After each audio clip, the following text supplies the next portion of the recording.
Eu sou bem assim contra a você vender day trade como solução. Uhum. Porque o day trade é uma modalidade de trade que ele é voltado com foco em liquidez. Então, por exemplo, tu quer ter uma segunda renda ou tu quer ter dinheiro na mão no mesmo mês para tu gastar ele. Para essa modalidade, o day trade é até interessante, por exemplo, você não faz day trade todo dia, né? Porque se tu operar todo dia, tu vai se sentar na graxa, porque vai ter dias direcionais, que a gente chama, e os dias não direcionais. Então, o que acontece? Quando a gente vê no gráfico, né? Isso para esse action ensina muito bem. Quando você vê uma barrinha que fecha um dia, parece uma cruz, assim, aquilo é um dia não direcional, ou seja, o preço subiu, em um dado momento ele desceu e ele voltou no final do dia ao mesmo valor que ele iniciou o dia. Então ele teve abertura, fechamento, deslocamento. Ele, vamos dizer assim, ele começou o dia valendo R$100, aí ele caiu para R$20, depois no final do dia ele foi para R$80 e quando terminou a barra de fechamento ele começou com os mesmos R$100. Então ele foi para 20, depois para 120 e depois parou em 100. Cria-se uma barra que a gente chama de barra de indefinição, onde você tem uma disputa muito equilibrada entre compradores e vendedores. Nesse dia, o day trader se fode. E isso acontece dia sim, dia não. Por quê?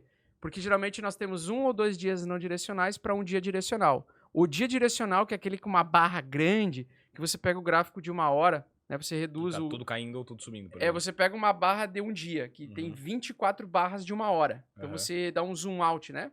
Ou zoom in, no caso. Você entra na barra, né? Você pega aquela puta barra de alta do dia e você olha o padrão do gráfico de 1 hora. Tendência de alta naquele dia. Nesse dia, o day trader consegue fazer dinheiro se ele consegue captar o movimento no início do dia, né? Só que são dias específicos.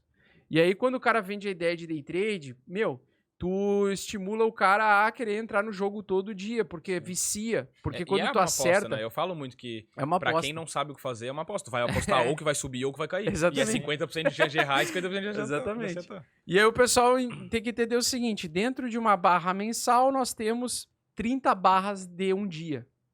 Dentro da barra de um dia, nós temos 24 barras de 1 hora.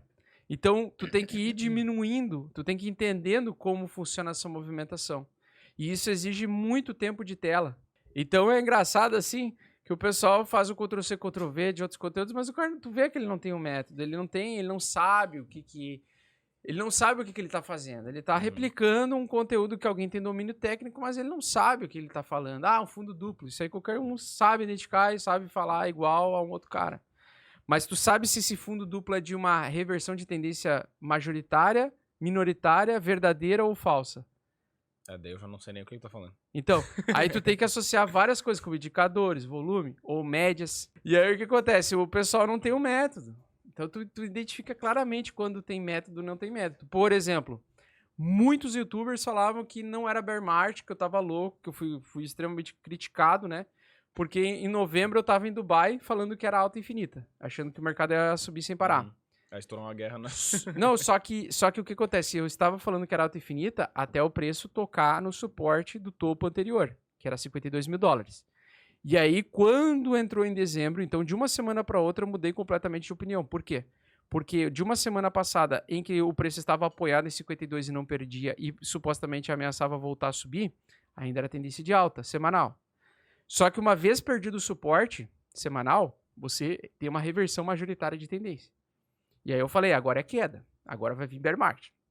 Cara, eu fui zoado, criticado por influenciadores, youtubers, amigos e não amigos. Então, pessoas que eu não conheço e pessoas que eu conheço. Falando, o Augusto tá louco, o Augusto fumou orégano, não sei o quê. O Augusto é muito louco. Tomou uma vodka da África do Sul. Tomou uma vodka da África do Sul do Rossello da Massa. Aí o que acontece? Cara, eles falaram que eu tava louco. E aí depois, em maio, os caras admitiram, é realmente bear market. Ou seja, depois de 50% de queda, os caras admitem que é bear market. Então, todo mundo que tava em altcoin. É coisa, né? Então, mas aí só no BTC. Sim. Não, mas só que as altcoins derreteram 90%. Então, os caras só admitiram que era bear market quando as altcoins derreteram 90%. Aí quem tinha já Ou seja, esses caras não têm método nenhum. Eles não têm método. Eles não sabem o que é price action. Eles não sabem interpretar uma perda de um suporte semanal. Ou um ganho de suporte semanal. Eles simplesmente são Ctrl-C, Ctrl-V. A pessoa copia e cola um conteúdo. Então eles olhavam os youtubers gringos não têm método. Eles também não têm método de price action. Aí tu vê, o cara fala, meu, é bear market. Cara, quem é que falava em bear market em dezembro? Ninguém falava em bear market em dezembro. Mas é uma perda de suporte semanal. Eu simplesmente segui um setup simples ensinado por um curso de um mentor chamado Al Brooks. Que é você saber interpretar quando é uma perda de tendência semanal, tu não pode brincar, porque significa semanas de queda, né? E agora, em maio, a gente perdeu o suporte mensal, Então, significa que pode ser meses de baixa. Entendeu? Então, enquanto não reverter a tendência mensal para cima, a semanal para cima, a gente não vai ter alta. Eu ouvi tu falando que mesmo estando embaixo, não seria um momento de compra, né? Exatamente. Por quê? Assim, pro holder, pro cara que acredita no Bitcoin, que o Bitcoin vai ser muito mais valioso daqui a 10 anos, ótimo, dá para comprar agora. Agora, pro cara que quer comprar e semana que vem ele quer ver um ativo se valorizando, não vai acontecer. Não vai acontecer. Ou se acontecer, vai subir um pouquinho e depois vai derreter. Tipo, sobe 20%, mas derrete mais 90%. Então não adianta. Tu tá indo contra uma tendência. É a mesma coisa nadar contra uma correnteza. A correnteza tá te dizendo, a tendência tá te dizendo que é de baixa. Você tá vendo o cenário macro, o mundo pegando fogo, guerra e toda essa indefinição, indecisão. Inflação mundial ainda desenfreada, que obriga o pessoal a levar a taxa de juros para ver se ele consegue atrair mais investidores saindo do mercado volátil e no mercado de renda fixa. Cara, o desemprego nos Estados Unidos nem começou ainda. Então, a taxa de desemprego dos Estados Unidos é uma das menores dos últimos anos, dos últimos 10 anos. E nem começou a subir. Dos últimos 20. E aí, o que acontece com a elevação da taxa de juros? Eles querem fazer com que ocorra a diminuição de emprego. Isso é intencional. O movimento cíclico econômico, como conhecemos, quando você eleva a taxa de juros, você quer tirar o estímulo das empresas, exatamente, você quer reduzir a liquidez do mercado e simplesmente não vai ter empresas crescendo nesse meio, nesse ambiente. Vai ser muito difícil uma empresa prosperar e crescer nesse ambiente.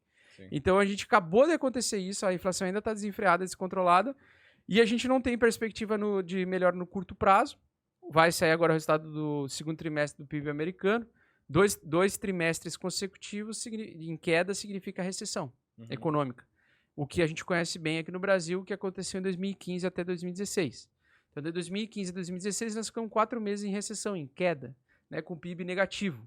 Né, apesar do nosso PIB na América do Sul ser o maior, né? Nós somos o país hoje mais rico da América do Sul. Sim, antigamente era o Chile. Só que é o que menos cresce também.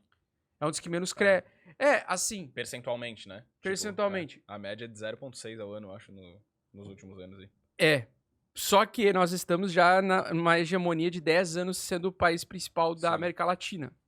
E aí o que acontece? A Argentina ficava em terceiro lugar, se não me engano, o Chile em quarto. Aliás, a Argentina... Aí eles resolveram ajudar nós. Vamos quebrar essa porra toda aqui. Caraca, deixa o Brasilzão lá na frente. Que loucura que tá acontecendo com os caras. E aí o que acontece? O pessoal acha assim, mas é só uma marolinha que vai passar. Não sei se é só uma marolinha ou não, entendeu? Porque a gente nunca viveu o mercado cripto com recessão. Ninguém.